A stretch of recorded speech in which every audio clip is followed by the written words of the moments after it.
no, we're not going to expend any unnecessary resources on contacting people in the past. It's all theoretical. What we will do is we'll apportion, let's say 20% of a severely stripped down blue sky budget towards it, but we will in the meantime press on with our grimness austerity measures. As I said before, it's going to be pet baby goats for everyone, so they know that there's the cuteness, but the goats will grow up to be a bastard, and that's more rewarding. That will bring people away from the cuteness. That's how we reclaim our planet from the blight.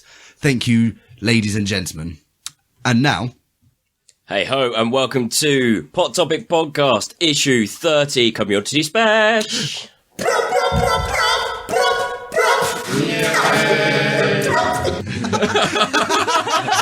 I'll fix it in post. I am your host, Tom, and with me we have other hosts. To my left we have Heather. Hello. We have Taryn. What up? We have Jason. Hello. We have Beth. Oh my god, we're back again. Oh my god. Oh my god. And we have... the Archduke Percival Slam Pants. I am a specialist at the CRN Research Facility, where we've been harnessing the percussive power of a sneeze in relation to nuclear fusion, hopefully with the ability to work towards providing, as a public service, present tense secco, because we feel that the real endemic problem of pre-secco is an issue, and I'd like to address this as much as I can. We'll welcome donations. Thank you. Oh, shit, sorry, I was taking a sip of my drink. And that's how. That's all. We on this podcast we have two pots, although not in this one because community special, where we have host topics. We don't have that one, and we have community topics. It's all about you, baby. We got that one. Yeah, got that. It's all about you, baby. It's all about you. I left it at work, and we draw out broke it with a gas bottle. Yeah, and we know that. Pull story, topics out and talk. Dumb. Yeah. Also, there's whiskey. Which is... who bought the whiskey? Would somebody like to care to talk about it? I purchased it, but then Tom reimbursed me. Okay, Tom, talk what about the whiskey. What did I buy? You bought Wild Turkey, 81 proof? Oh, yeah, that's not very impressive at all. That's Sorry. what they call me in the southern states, so that's good. Just call me off guard. Yeah, we got some straight bourbon. Kentucky straight bourbon. Straight bourbon, yeah. Straight bourbon up in Straight here. bourbon, son. I can't even think straight. In fact, let's do the... let's what was I was going to do? bitch. Just sort of put it down without opening it up. What dickhead I am. Here we go. Here goes the evening. Daddy. Oh. You got better at that. I see Do you you know, went it's the wet the cork thing. It is. Yeah, and you did it absolutely. diagonally as well, which I quite liked. Of innocence lost. And then it goes to the teacup. Who wants some? Yes. Yes. Do you want some? So, Do you want some, you fucking... you cunts. Mug. you absolute aphex twin. Early singles. So, Oh, look at you fucking Tommy Cooper's anal fisher. so apart from doing that voice all night, what have we been up to for the last few weeks? Couple weeks. Whatever. Well, we haven't heard from Hal in an awfully long time. Bloody hell. I haven't even seen you since maybe the last podcast. He's No, been that's- so busy. Or was there a... No, there might have been a party.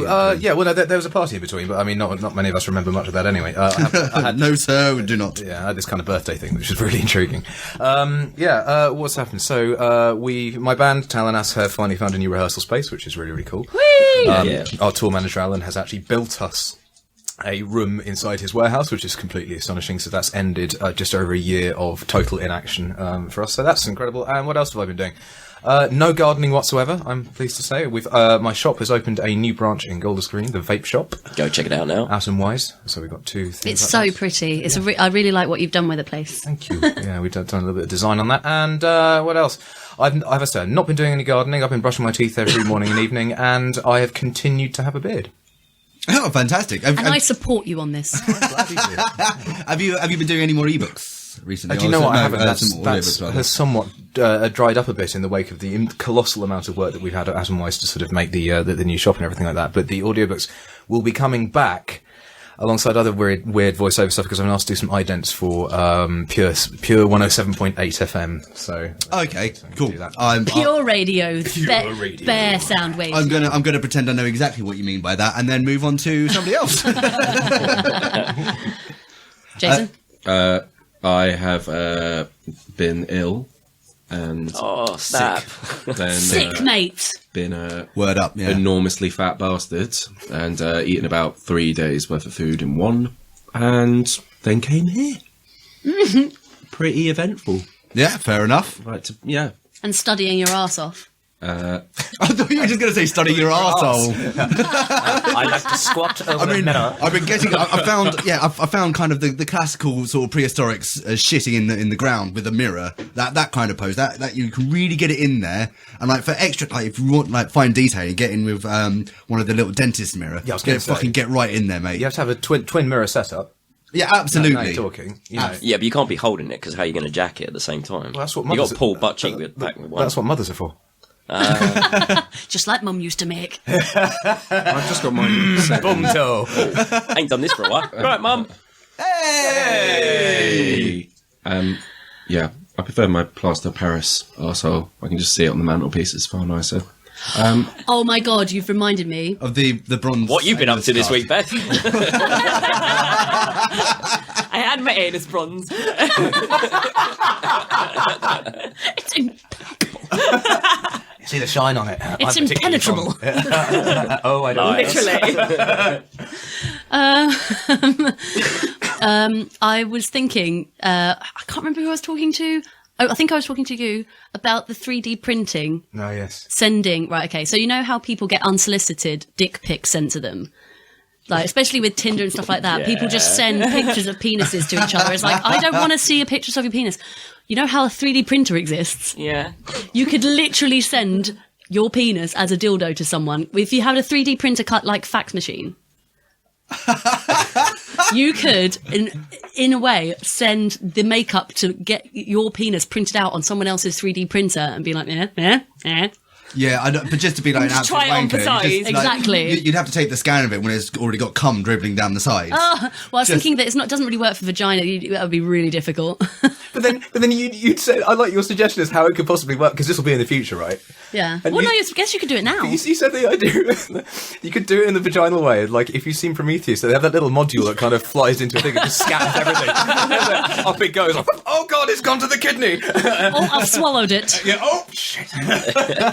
I'll draw you a picture on paint. Don't worry, it's not a chest burster, it's just my love for you. I'm so going to send paint pictures of my knob. An artist rendering. But to be fair, MS Paint rendering. you do get 3D scanning these days, like medical scanning. Like you get the 3D renders of children in the womb and stuff. Oh God! Oh, could you just imagine 3D sending someone like your fetus? Cool, fuck that. Like, this is what it's like at about. So why did you send me a lizard? 12 weeks, mate. Yeah. You reminded me, when mentioning about paint, that an ex-girlfriend of mine showed me this amazing dick pic that she'd been sent once. Okay. And it's someone turned their dick into a shark. Yes. And I was just like, that's actually quite good. Yeah. Yes. Yes. I like that idea. I'm going to completely take it then and move on to what I've been doing in the past 2 weeks, which has been work. And I thought, well, that's a bit boring to talk about. So I'll talk about the fact that I listen to podcasts basically throughout my working day. Wicked. And I just want to shout out a couple of really interesting ones that I heard recently. Bert Kreischer or something. His nickname is The Machine. I've not actually seen any of his stand-up, but he has a podcast called The Bertcast. And I've been listening back to some ones that he's done. He did an amazing one with Doug Stanhope where they've obviously cool. stayed there they obviously, like, you can hear in Doug Stanhope's voice, which was confirmed on Doug's own podcast, that he fell in love with him completely when he was there. And you can hear, like, they're always talking like this because they're clearly just smiling the entire time. And it's really sweet. It's like this proper bromance that blossoms over the 4 hours that they're talking to each other. They 4 even hours have of podcast. Well, it is, and it's split into two. And in the middle of it, he has completely drunken dinner with Bert's family, where he teaches their like 5-year-old and 10-year-old girls how to spit something. Like, I assume he means like dribbling and then pulling a spit back in and things like that. And that was really good. Also, Bert's done one with Jim Jeffries, which is amazing because I Jim bet Jeffries it is is, one of yeah. the best storytellers in the world. Yeah. He's also done one with Brad Williams. Do you know the he calls himself a midget, so I'm going to say midget comedian. He's obviously not a midget comedian because he does comedy about everything. I've not encountered him Brad before. Williams is wonderful, and I listened to it because I knew that it was going to be amazing because Bert's laugh and Brad's laugh are so infectious. I thought this is going to be amazing, having them laugh at each other.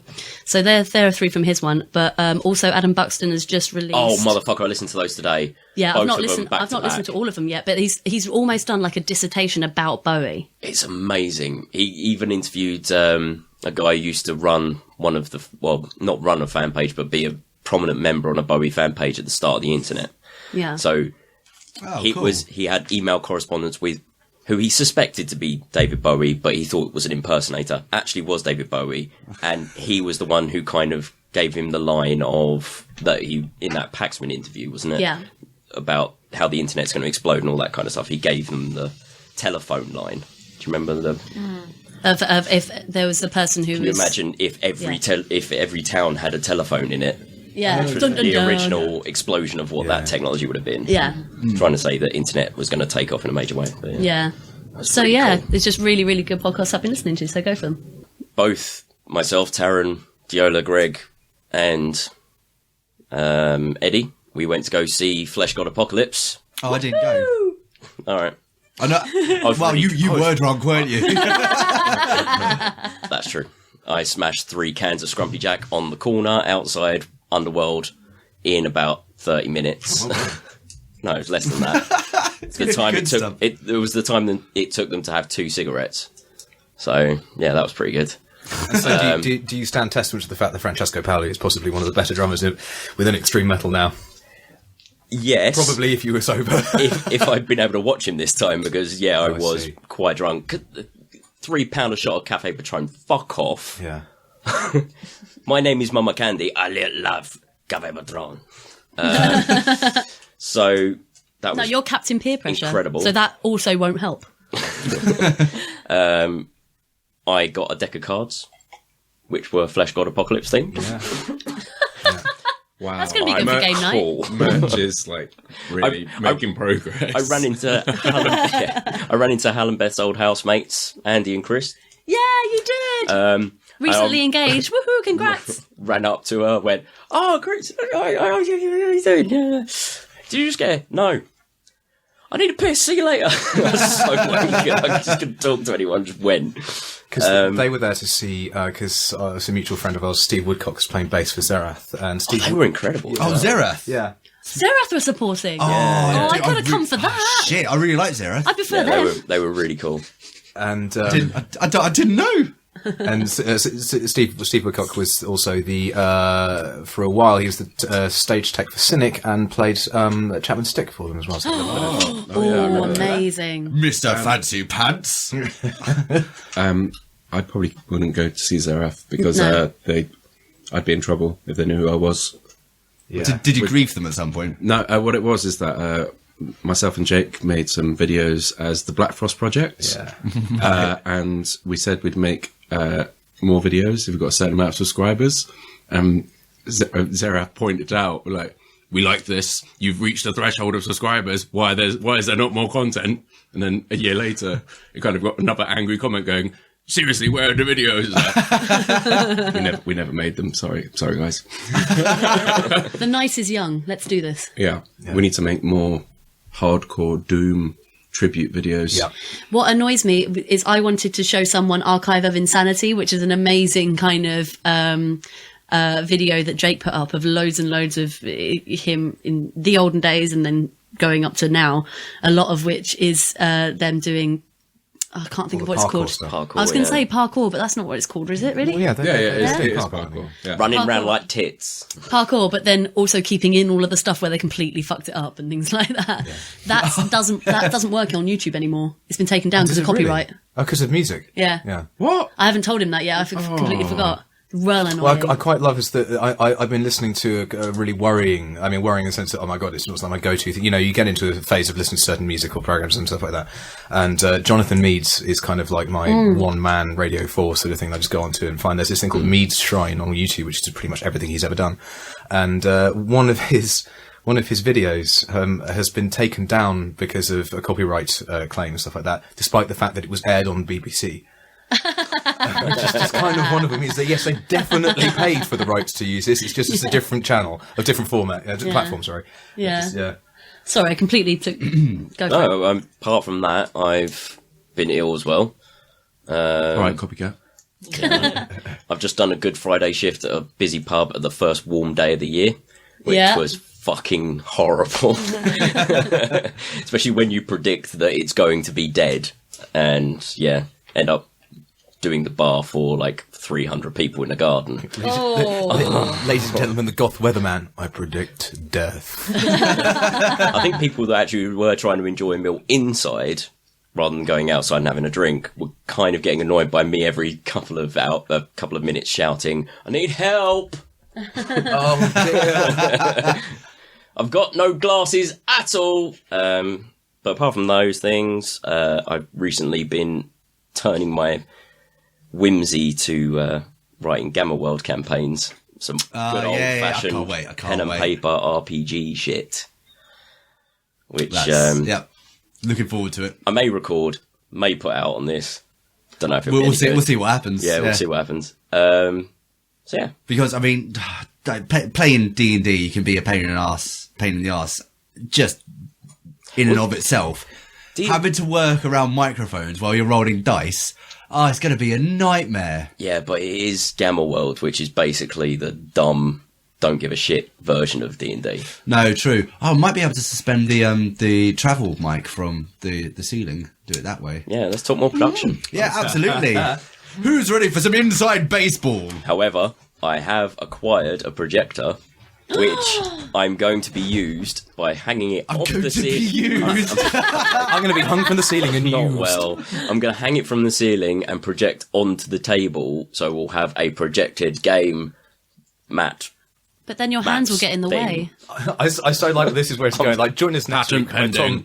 Tom has spent a week bound from the rope for hanging by a ceiling. The Tom Ryan adventure into Shibari begins now. Record a week of him suffering at the end of a frayed rope. Like this is I hideous. just wanted to play D&D. Someone let me down. I just want to be a dragon. I did like the pearl harness. It turned my nipples blue. I thought the safe word was stop. And all those things can happen in Gamma World, so that'll be quite fun. We've already established that the safe word is Jill. I'll have to put that in the bloopers, won't I? So, Pudding, Heather, what have you been up to? I have recently made an Etsy page to sell my little Hey. geek dinosaurs. Would you like to pimp it?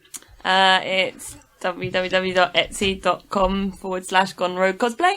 I think that's it. We'll go with that one. Hopefully it's right. Google.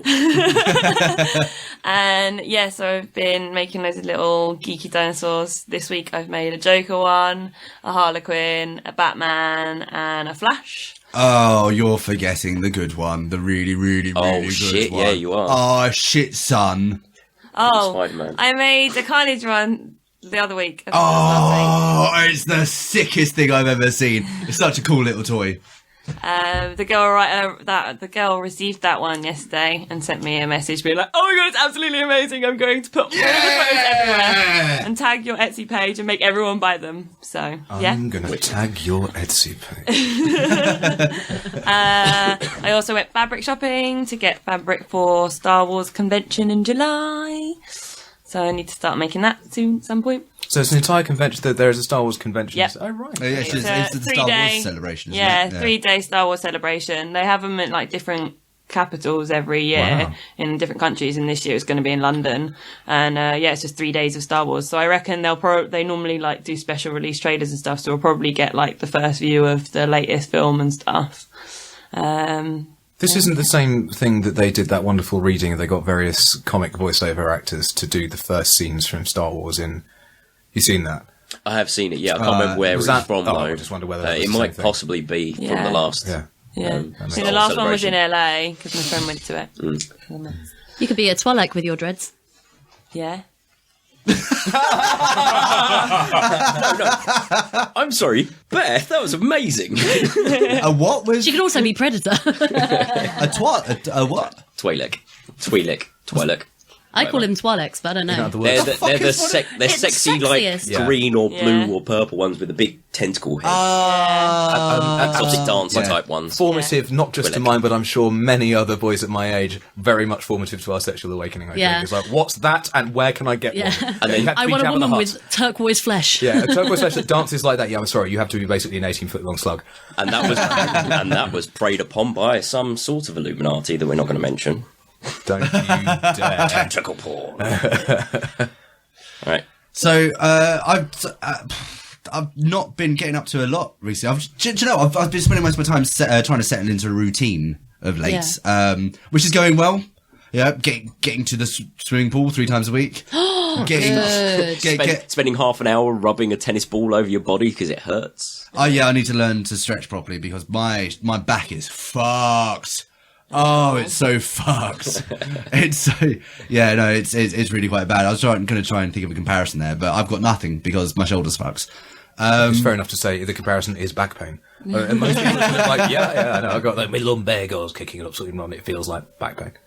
No, it's like fucked. Like what's the name? Was it Mia Chung who did the 100 people of 400 people? 400, the massive gangbang, the world's biggest That gangbang, she- which has since been beaten. that she died from. Sorry, She died from that. no, she didn't. Mia Chung. No, she didn't. I think that's her actual name. Sorry, yes, from the Anyway, it audience. doesn't matter. Anyway, We do have also Kimmy and Rita in the audience. and yeah, it's still actually finding more and more time to get in front of the word processor. So I'm just kind of just doing stuff. Today, I did my first shift at the Oxfam bookshop. Yeah, I've been pretty cool.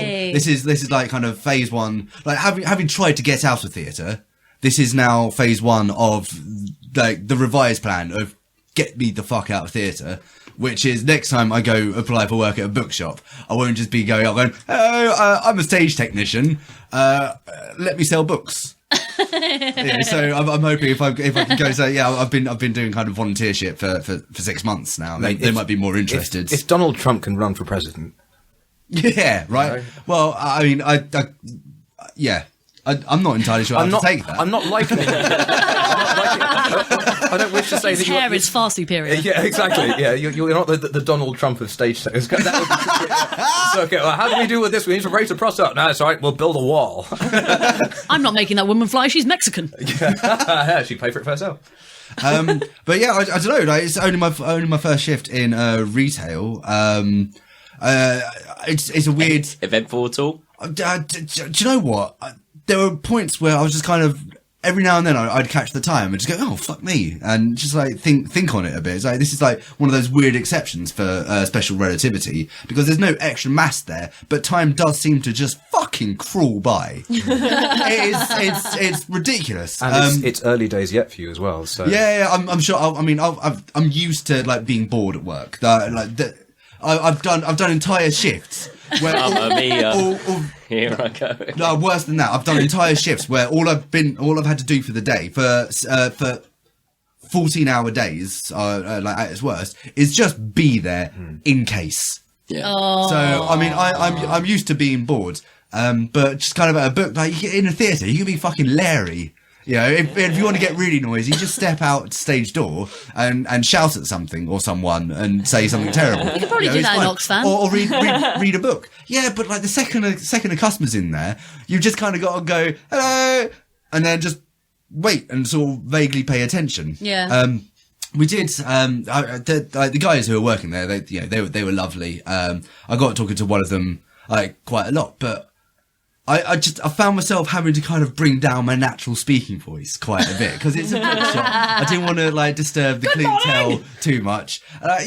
Couldn't come out with my usual gusto, so just kind of paying very close attention to the way I was talking. you sure you're working in a shop and not a church? Working. It's a bookshop though. Like people are standing there trying to read it. They don't need some dickheads in the corner going, "Oh yeah, no, I've never actually been to Turkey, but I used to take the piss out of my Greek mates all the time." It's so it just brief, Yeah, it's a great book. Definitely buy it. brief snippet of the conversation. I'm going to offer no further context, but I spent all this time like just kind of controlling my voice, and then somebody for the next shift for the afternoon shift just fucking blows in, and it is just a huge, larger than life American lady.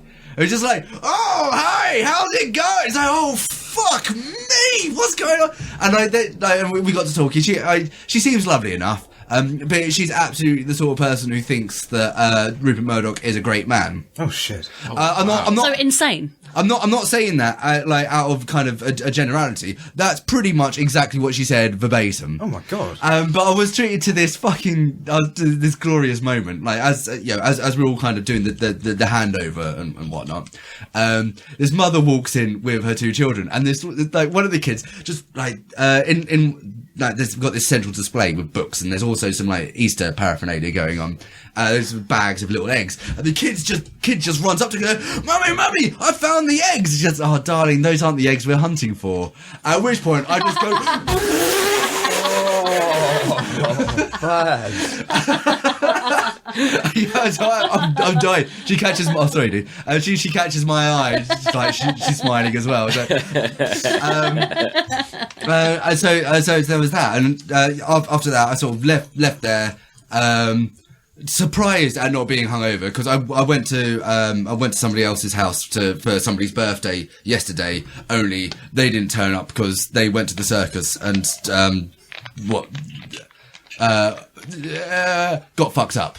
At the circus? Yeah, kind of impressive. They got fucked up at the circus. So I went over to their house to see them afterwards and never saw them. So I was expecting a massive hangover. That's amazing. But so I left the shop, came back, got my shit together, and decided to go. I was going to go swimming then.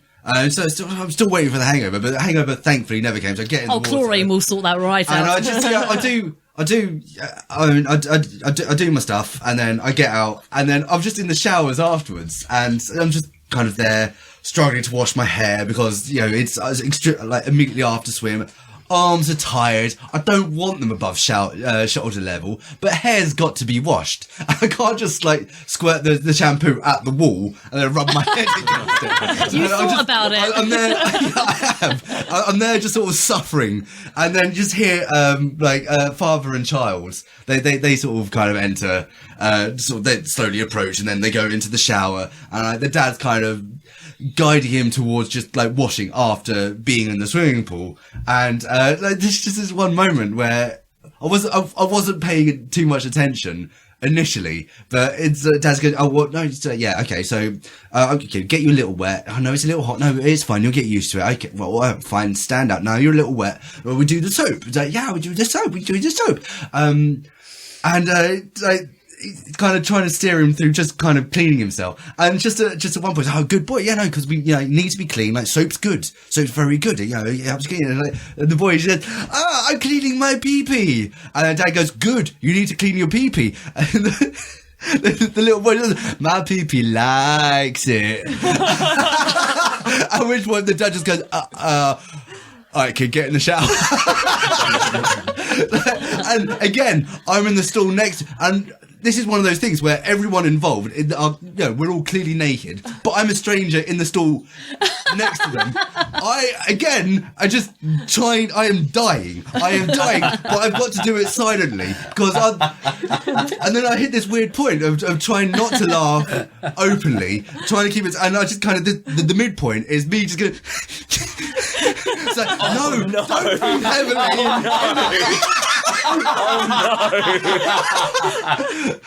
god! I didn't think that story was going to get quite so dark. But the thing is that because of that just makes me laugh even harder. I just gave up at the end. Laugh harder. Laugh harder. Okay. Yes, laugh harder. Arcing ropes of steaming laughter. Oh my god! So that's been my 2 weeks. Shall we get on with some topics? Somebody give me some less whiskey. about us, more about our community. Thank you very much, everyone, for sending in your topics. They are so full. That chest thing, it is mega full. Well, I mean, it's always good to have a fulsome chest. Not that it's bad having a non-fulsome chest. Exactly. They have their own merits as well. I'm so glad you directed that to Raisin Smuggler over here.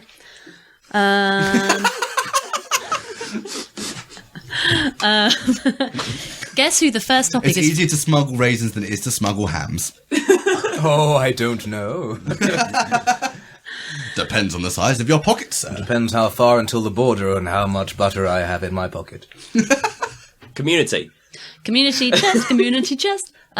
So Is that blankety blank? yes, it's, Excellent. Well done. yeah, it's in joke number 533, but it started on the podcast, therefore So- it's meta. Guess who the first topic is from? Written it down. Captain Sickbeard. Yeah, Captain I Sickbeard. got it right. You right, Dom? All right, Dom. Favorite classic let insults. Why let? I think Dom was hoping to be here tonight, but he's working. really? Yeah, he asked me when the next community episode was. No, we're not going to shit. meet him. No, we can't. We've already met him. He's Tom. Oh, yeah. We've gone through this. Or is he? Or is Can it? you make just absolutely sure that it's L-E-T and not L-B-T and it's missing the gay because he doesn't like gay people or something? So it's lesbian, bisexual, transsexual. I mean, It's my that says it, handwriting. doesn't it? It's my handwriting. Let's have a look. is. Let Tom read it. Let Tom read it. I'm assuming you made a joke there, but it's gone completely over my head. It says let. insult. It's classic let insults. Maybe it's supposed to say lit insult because it says afterwards, mine is, if Caesar was alive, you'd be chained to so I can't read my own handwriting. You'd be changed to an or in Latin, I assume, Caesar si verit ad renum derius. So basically, is he asking? He's asking. I think he's asking favourite insults from literature. I don't know. Okay, well, I'll tell you what, we could go with that, though, favourite insults from literature. I mean, why not, isn't that? That's reasonable enough to go with. But pass it over. You guys get talking. I will. Well, Oh, we if- can pause and Latin. just try and work it out. Latin. Yeah. Latin insult. It's Is it supposed to say Latin? I've just written it wrong That or is something. not Latin. Or he's written it wrong. Right. Wrote it wrong even. No, written it wrong. No, carry on. Well, as I say, we could always just stick to literature. Yeah, I don't know many Latin insults. The thing is- unfortunately. Yeah. Romans go home.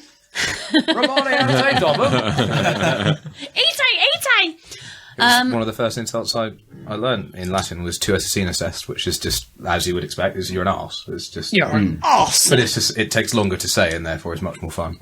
Arse! Biscuits. Whiskey.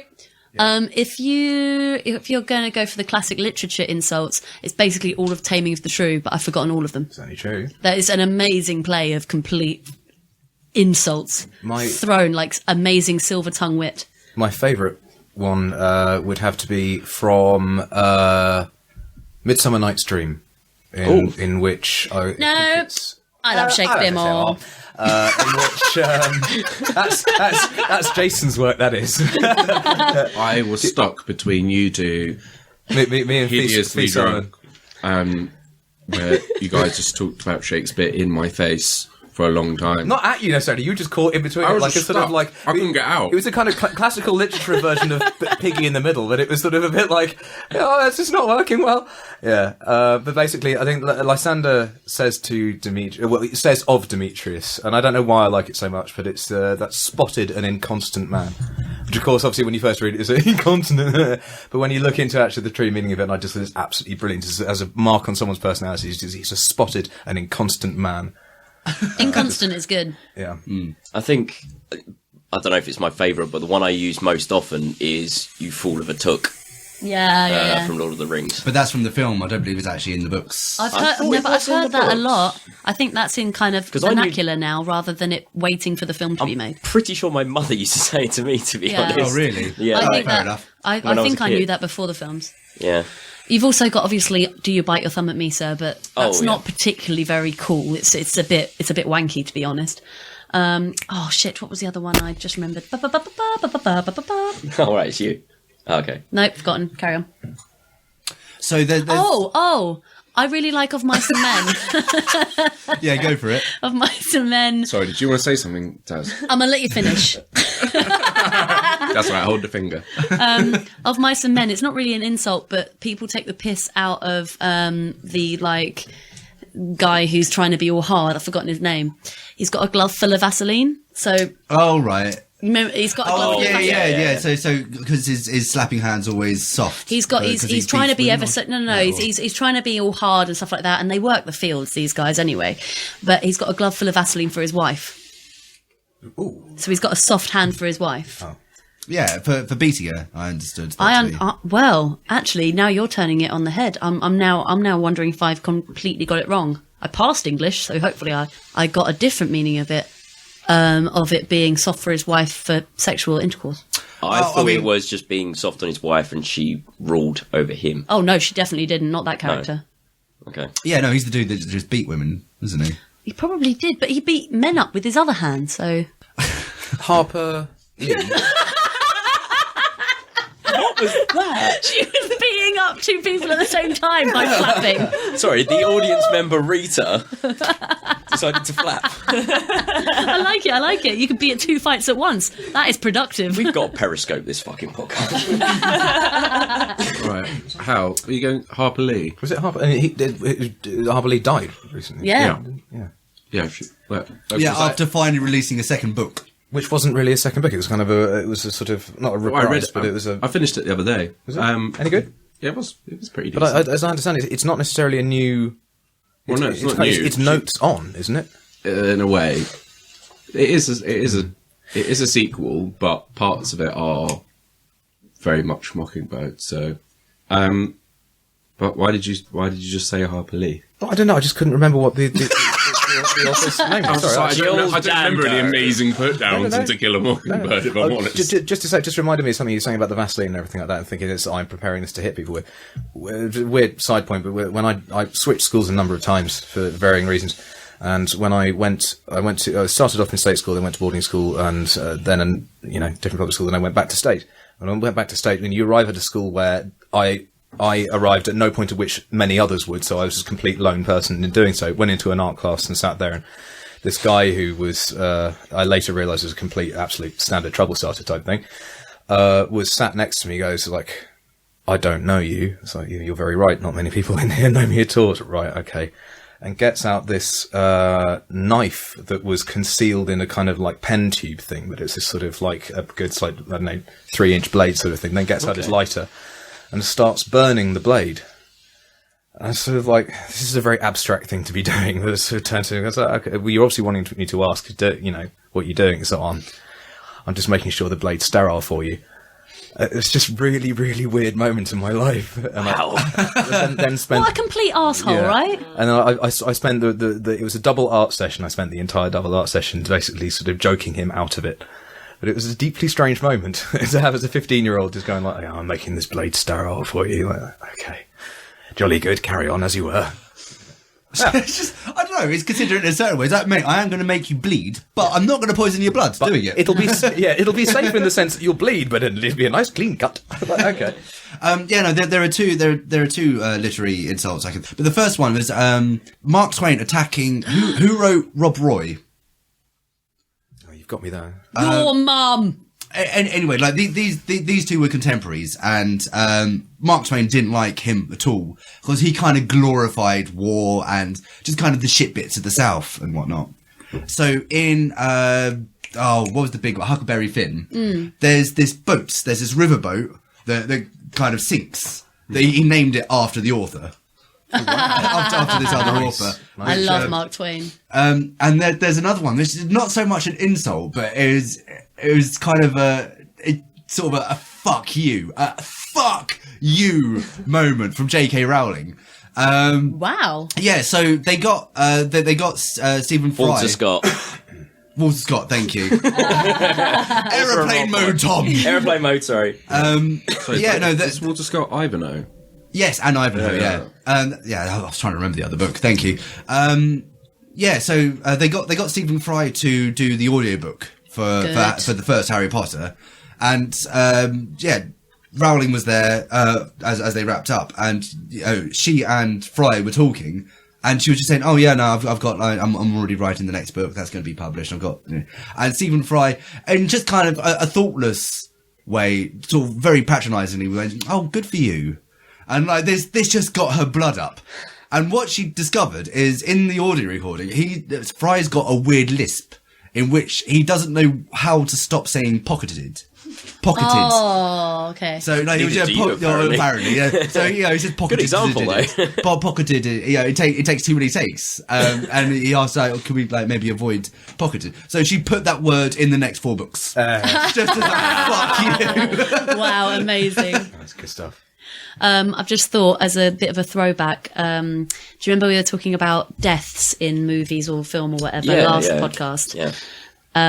Going to Mark Twain, also in Devil's Rejects, you've got, boy, the next word coming out of your mouth might be some proper Mark Twain shit, because it's definitely getting chiseled on your tombstone. That's a good insult. That's pretty good.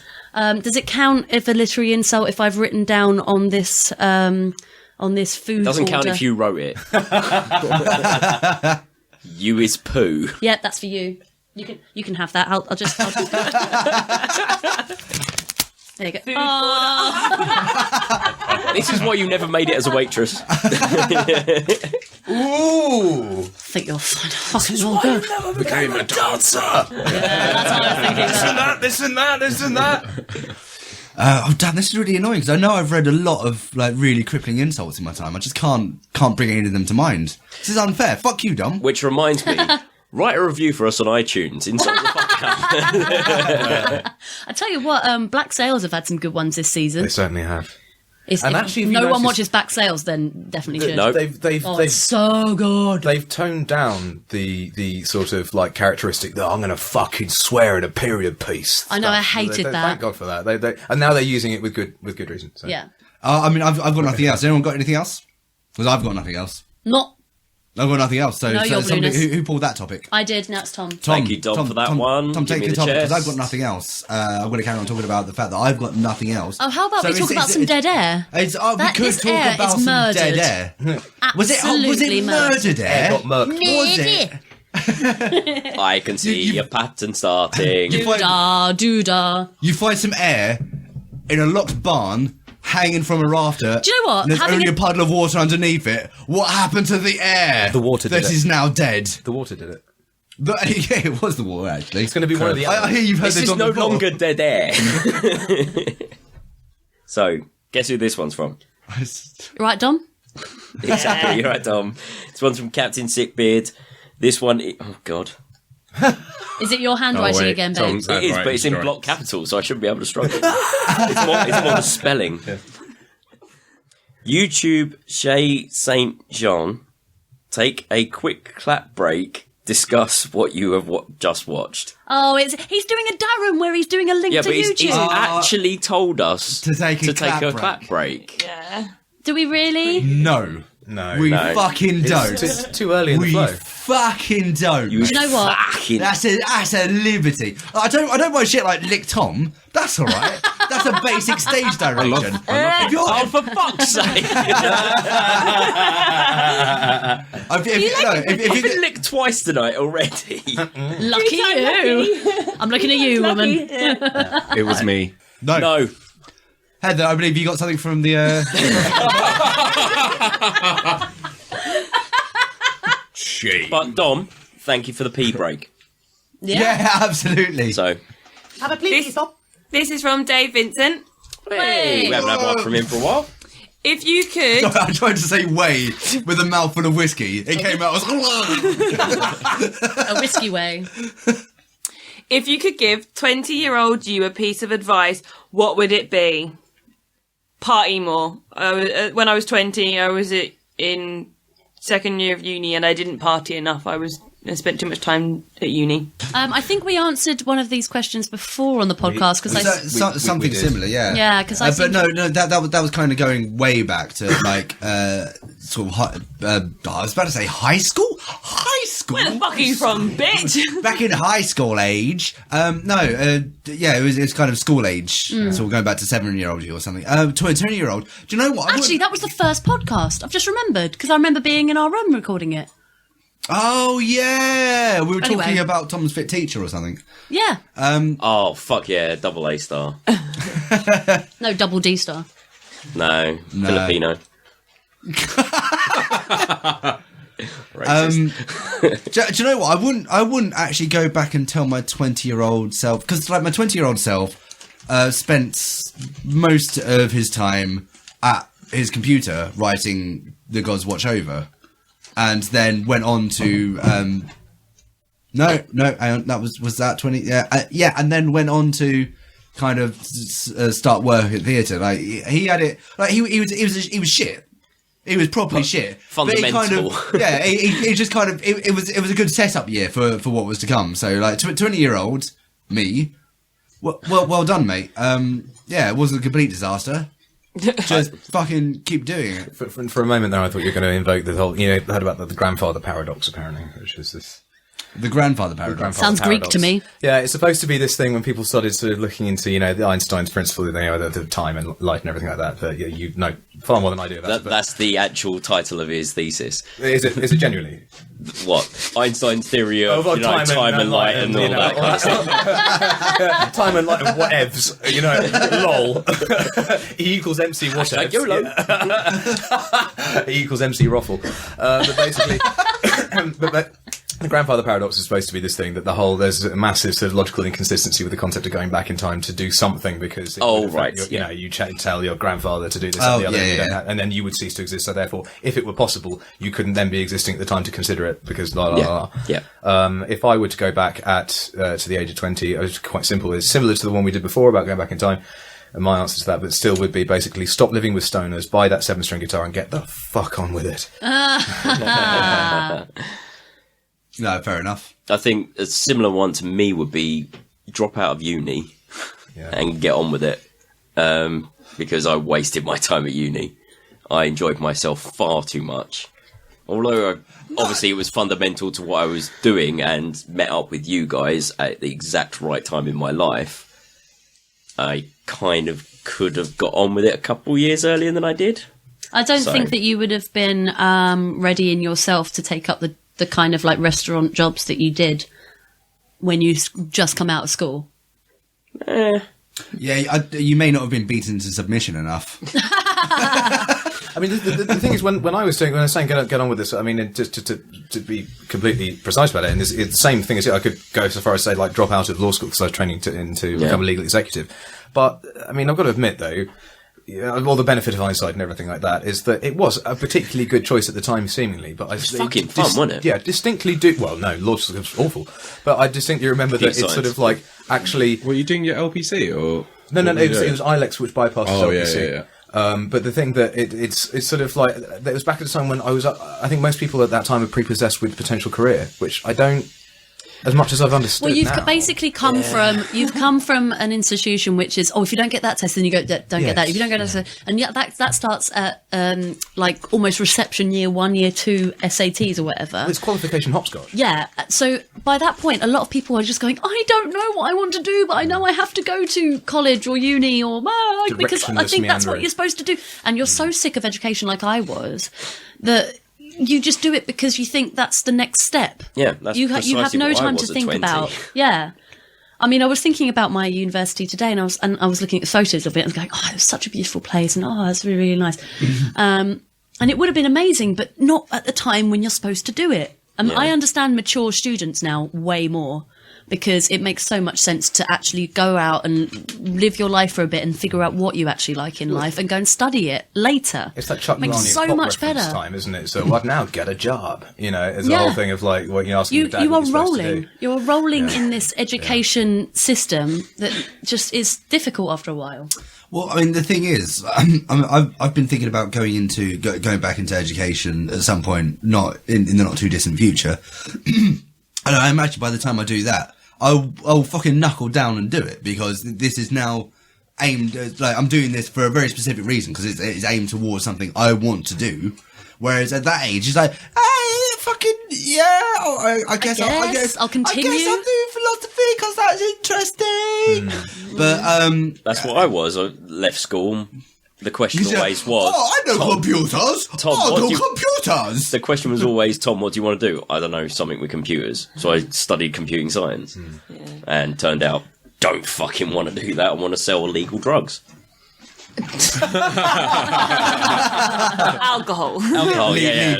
Legal highs as well. If you're looking, look me up. It's at Buzzkill. I got your banana skins well down. Nutmeg. Although, yeah, exactly. Like his pub does have a special at the moment on lines of nutmeg. So, well, I mean, if you want to meet God's foot, it is served on it will take you right there. a delectable It won't take you all the way to quiche. God's, but you'll have a look at the foot and go, yeah, how's it going? And then it'll just be like, foot. Hang on, isn't God's Sweet. foot in like most of the Monty Python films? I've already seen it, mate.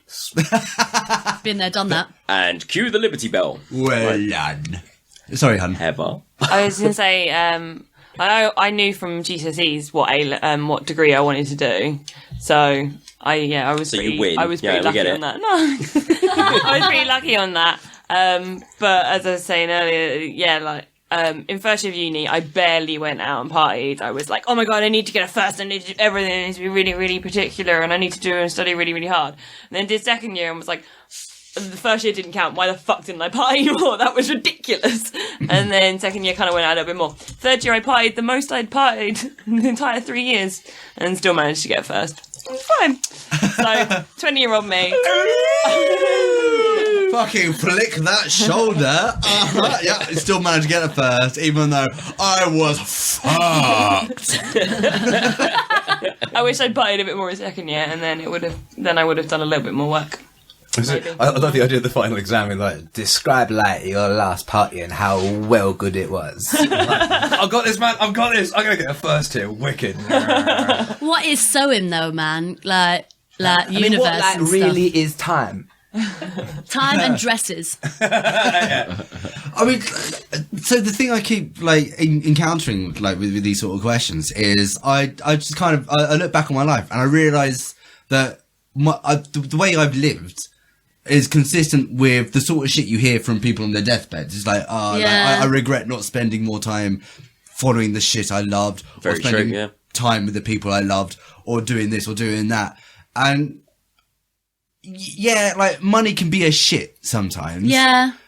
But looking back on it, like I don't remember the other times I've had difficulty with money. They've created their own things because I mean I've still found ways to be doing what I've loved and being with the people I love, and that just kind of seems the most important. So I'm actually like pretty alright with my past, even though there's been some bullshit along the way. But does it not seem that this utterly harrowing sort of, I mean, continue this sort of meta nonsense of like, actually being confronted at the age of 20 with this significantly more wrinkled, withered, more weight on his body sort of person going, hello mate, yeah, no, I'm you in, 16 years time, and by the way, this is because that would be frightening enough. But then what would happen when we're going to be doing this podcast for God knows how many, and when I'm 56, it's going to be, now, what exactly would you consider saying to yourself at the age of 36 to let it, well, do take that pension scheme. It's it is worth, in fact, saving up for a Land Rover Discovery. Right, okay. So, like, if that happened, if I turned up with this terrible fucking, like, pot-belly sort of thing, oh, so you found the port? Yes, I did. It's very good. You'll get it. Fuck off. Yeah. I'm going to do what I want. Plus, I was just imagining, even though Taz was saying something very profound and meaningful, I was just imagining him looking at his 20-year-old self and then just... Threesome.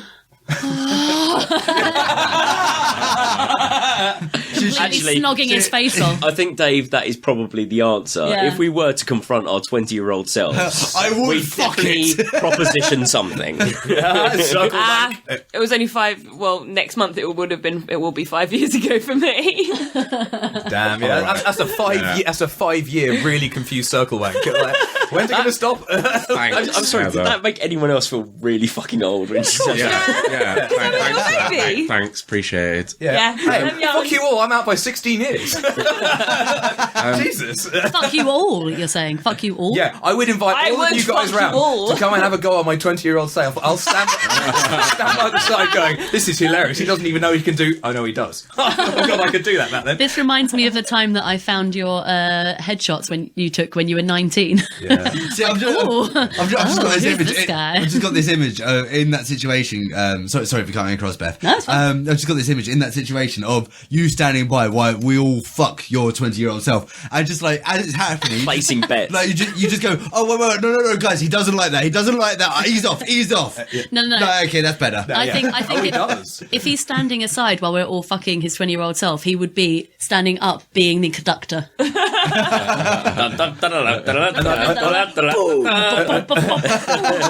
I'll be standing there with a DSLR, and I know the 20-year-old self, shaven-headed as he was, will just kind of turn around to me going, mate, what's that? It's called a DSLR. Don't worry, you'll know. Oh, God. It's like, you don't even know what the fappening is yet. A fappening. Yeah.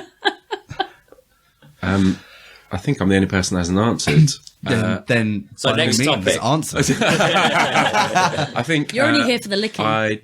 Outside of something incredibly boring, I'd probably say stop going to Slimelight. That would probably be my advice. Then you wouldn't have met Londoner Sophie. joke. Oh no, I met Sophie at Inferno actually. Oh, okay. But yeah, I actually think that's probably what I'd say to myself. Genuinely? Yeah, stop going to Slimelight. I can understand that. Because like as much as like anyone that I met that I actually cared about, had a good time with, I didn't meet there. We went there and had some nice times, but there were so many times it was just crushingly terrible. It is. Soul-sucking. I actually just wasted a lot of time going to the same place and experiencing the same thing a lot. So maybe just stop going to crap clubs and watching the sunrise around the air conditioner vent hole that was Early in the morning. Yeah, Sorry. The thing is, I think that's probably going to be a similar story to a lot of people. I mean, we've spoken on the podcast before about how a lot of us used to go to the Rat and Parrot in Bexley Heath a lot. And it could be argued that wasn't particularly a very exciting place to be. No, but for us, it was perfect for that It time. was formative as well. Yeah. It was, But if I went there now and tried to do that every single Thursday, I think I would still get super excited every time Walk came on. Oh, yeah. My little halo. And anything else, yeah, exactly. And nothing else would matter. Because at the end of the night, they would play.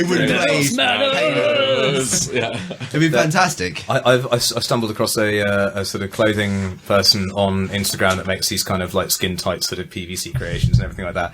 And the Instagram link to her page is like Instagram.com/ My Little Halo, and it's like I've just completely got exactly the right date on exactly where you came from and why you're making these hideous clothes. I have a feeling you're about great 30. Clothes, they're really good, but they're really good. But they got like how can we improve this PVC spikes? Right, okay, fair enough. Right, another diddly. Yeah, go for it, dude. Yeah, okay. Go for a dilly do. So Thank you very much, Dave Vincent, for that one. absolutely. So Aussie Dan, Hey, you alright, Aussie Dan? I love the you. best death in a movie. No, we did that last time. Yeah, we've done this. Have we? Yeah, I'll put that back and I have the chest. Yeah, absolutely you can. Yeah, this was rather Sorry, good topic, Dan. actually. I was rather looking forward to that. Oh well. Oh, actually, okay, I'll tell you what. Because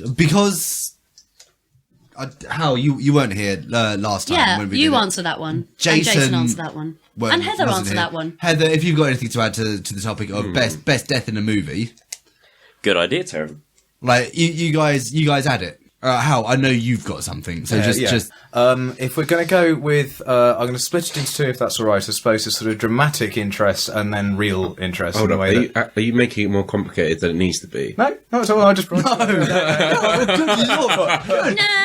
My word, no. Of course he's not. He wouldn't dare to do such a thing. He's got so many deaths in movies, Richard. I would go super hyper mega goth and say that Francis Ford Coppola's Dracula, as in what's the title is Bram Stoker's Dracula. I do think that Oldman's death at the end of that is actually really well performed, where his eyes roll It's up. Oldman. And it's great. But then I'd say for dramatic interest would be Christopher Walken's death at the towards the end of The Prophecy when he's playing the angel Gabriel. And the way that he dies in that is actually just because he continues this. Hats off to Christopher Walken, because people give him a lot of stick now about he's always Christopher Walken but actually forget that he's actually a really good actor. I don't think he is. I don't think he does himself over. I think he's an amazing actor. Now everyone does the impression of Christopher Walken without remembering that he's... And also, you're always going to have a better understanding of death if you've actually thrown someone off a boat. Oh, that wood did not float. Yeah. what's her name? Something Wood. Yeah, I can't remember. There was just a bit of he was on the boat when early on in his career, he and a chap and the wife? chap's lady. Yeah. Oh, right. They went out on a boat and the lady did not come back. Oh, are you serious? Yeah. Fuck, I didn't know that. From his interviews that I've heard, I think he's telling the truth. I think he's pretty innocent in that, awful. but I don't know. What happened. Absolutely. It's so easy to believe an actor. Oh, Taron throwing it down. Fuck you, thespians. by the way, what were we watching? The last night that we found an American Taron. We were watching Drunk History, which is fucking hilarious if no one's seen it. But there was an actor called Taron. I went, oh, there's another one. There's another Taron. This wasn't the Taron from Home Improvement. No. Was it? No. But it's kind of the Taron in Home Improvement, spelled the same way as the youngest child. Maybe it was. Oh, really? It might have been. But it's if you notice that it's become the kind of nominal "Where's Wally?" Yeah, You're kind of looking at a large picture, being like, where's "No, Taron? West House." There's another one. Right, have you got anything, Heather? You're the best death in a movie. I was trying to think about it. The first thing that came into my head was like any of the deaths in Battle Royale was the first thing. That was exactly what I said, You're made for motherfucker. each other. Yeah. And then after that initial thought, I then thought about this section from this film that I watched when I was really young, and I have no idea what the film is, and I have no idea where it's from, but there was just a scene, and it started with a line of schoolgirls jumping in front of a train, and they all beautifully died. I don't know what it is. It's been annoying me for like 10 years. The translation of the title is Suicide Circle. I can't remember what it is in Japanese, but I should be able to find it. I might even have it somewhere. It's something that's been driving me insane for about 10 years. So I've been like, I just remember this opening scene. That's all I've got. But that was very brutal. It's something like Isatsu Circle or something. I can't remember. Cool. But I'll be able to find it. You're one of them. Just to cap off, Nothing cute about that film. There are men in duck costumes. Sorry, carry on. Just say that what I was saying about Christopher Walken being a good actor and stuff like that. The reason my justification for in the prophecy and stuff like that it's just that he in his death. It's not giving that much away. It's going to be clear that he does. But at the end of the movie, he managed to hats off to his acting ability. He has incredulity in his eyes as he dies, and then manages to carry that on at the point at which he's dead. That is impressive. That is impressive. And it was like well done. Whilst probably holding his breath, I imagine. Jason. Yes, I should imagine. I think. Hang on, you watch so many depressing movies. There's got to be a lot of death. I watch loads of depressing films, but it's not like they're not. The whole film's great. It's not particularly someone's death that's like, oh, this death. So I've had to go complete opposite of that, and instead of depressing, like really serious film. Bambi. Yes, exactly. I'll go for Trevelyan's death in GoldenEye. Oh, fuck me! Oh, yeah. That's a For rather England, good... James. For England, no, James. For me. Oh, yeah!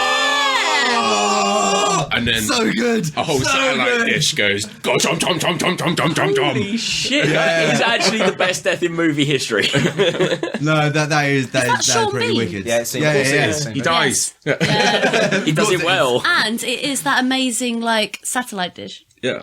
Have you seen the interview with Sean Bean where he addresses the point about the fact that he dies so much? No. It's wonderful because he ends up he apparently says it to his agent. First of all to a director, then to his agent. It's going, this is becoming a bit of a thing now. People are discussing it. Can we have a bit of a word about how long I'm being contracted for? Because I've already did this film, and he wasn't told that actually we've had to revise it halfway through filming this. So revise the script to be like, yeah, sorry, you're actually going to have to die in this. Oh, for fuck's sake! But actually, it's true. When you think about it, this man needs to have a stern word with his agent, being like, look. There's a problem. Wait, How about I do a rom-com? Did Sharp go until he died? Sharp doesn't die in the books. He does, but in Sharp I never don't think the dies. series was to the point that he died. It actually ended Sharp's Waterloo, where his entire That's a good platoon one. dies. He doesn't, but he nearly died. But in the books, it goes on to do Sharp's the Napoleon the boat wars. My name is Craig Charles, and welcome to Boat Wars. Fucking flamethrower this HMS Britannia. Circular lot, just plop it around on the water. Kiss me, Thomas Hardy. Yeah, so basically, like... Oh, hello. That's got a new meaning to Thomas it now. Hardy. Yes, please. Oh. Right, so am I selecting a... I think Yeah, that's right. Jason, have you got anything else to add to the topic? Got more death? Trevelyan's a fucking sick one. Yeah, I actually think I was going to say about Sean Bean. I've seen a film where he didn't die, Yes, there are actually quite a few. and And he does reference this. it was crap. So I was just kind of like, I'm kind of glad he popped his clogs because he does a great job. But I think he was actually the good guy. Oh, well, that's why. So I was like, oh, there's something's wrong about this. I can't put my finger on it. And I was like, he doesn't die, and he's not. Well, evil. All right. in Lady Chatterley's Lover, he doesn't. There's plenty of films that he doesn't, but I mean, it's the prominent ones that. But Lady Chatterley's Lover, he stonks it, and he's, you know. So right, so I'm sure there are plenty where he's fantastic actually, and do you know doesn't what? die. I've just got to put a quick shout out for the opening of. No, you don't get a turn. Irreversible. The dude having his head staved in with a fire hydrant. But that's not necessarily a great. whole movie is just a amazing. No, it's harrowing. And that's That's the best bit of the whole film. I have, however, I have Well, that whole actually scene. on this podcast told the story of why it exists. I think I have. yes, you have. Right, okay, so they weren't actually a horror. Are you movie, laughing at me saying breakfast? Yeah, sorry, crosstalk, sorry. Yeah. So Hal, provide us with the new topic. Rectum. from Aussie Dan. Two in a row. Oh, hang on. Where in Europe is he at the moment? Where in Europe is Aussie Dan? Where Sweden, isn't it? is he still in Sweden? Still? This is actually Slacking. right. Dan Ricard, fucking meet up, guys. How many miles is that to Lewisham? Not. Yeah. So But not enough. Cow. So kudos to Dan for this. It's actually rather good.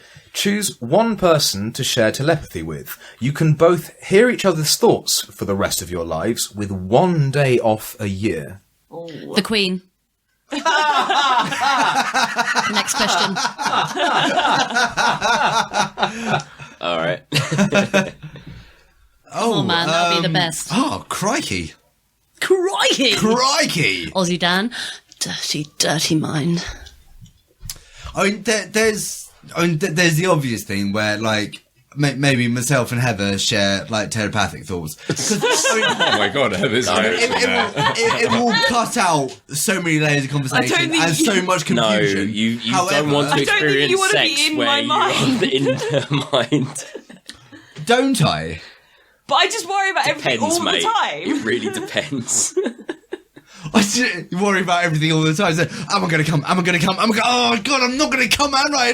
Oh, this is the worst thing. Oh, no, actually, hang on, wait, here we go. Right, that's a pretty good thing. No, She has the most relaxed sweet, coming actually. ever. Oh, no, it's not going to happen. Oh, it's happened. Oh, it's happened. It's happened. Oh well. This group therapy is going lovely. It sounds like a terrible idea. Yeah. Like, I think Beth has the right idea. You choose someone completely separate from I just wouldn't want completely anyone. separate. like, I wouldn't want to inflict the innards of Neil my Gaiman mind would be with, like, good. I someone was else. I was absolutely with you on that, and I think I've managed to sort of trounce it because I was going to be like, oh, there's no way that's going to happen, and I realised I must just nominate my brother Alex because he's a doctor and he's taken the Hippocratic Oath. Either that or you know, the Archbishop. I assume he still does. Boys. Banging jungle Confession. sets. Oh no, wait, that's Protestant. Oh no. Yeah, no. What the Archbishop of Canterbury's CV, Anglican. don't Of course he is. There's that moment of realisation in your face. Oh my God, the Archbishop of Canterbury isn't Catholic. Thinking of? Oh, the Pope. Well, the Pope wouldn't take confession now, would he? No. No. Oh Well, no. perhaps he should. Oh no, he'd take it. Who does the Pope give confession to? God, have Yeah. you not heard? He's the Holy See. Come on. Sorry. Have you? Killed all those I bitches. am Metatron. Sorry. Got Yeah, Tom. Have you not seen the footage of him standing atop the roof of the Vatican, going, "Sorry, God,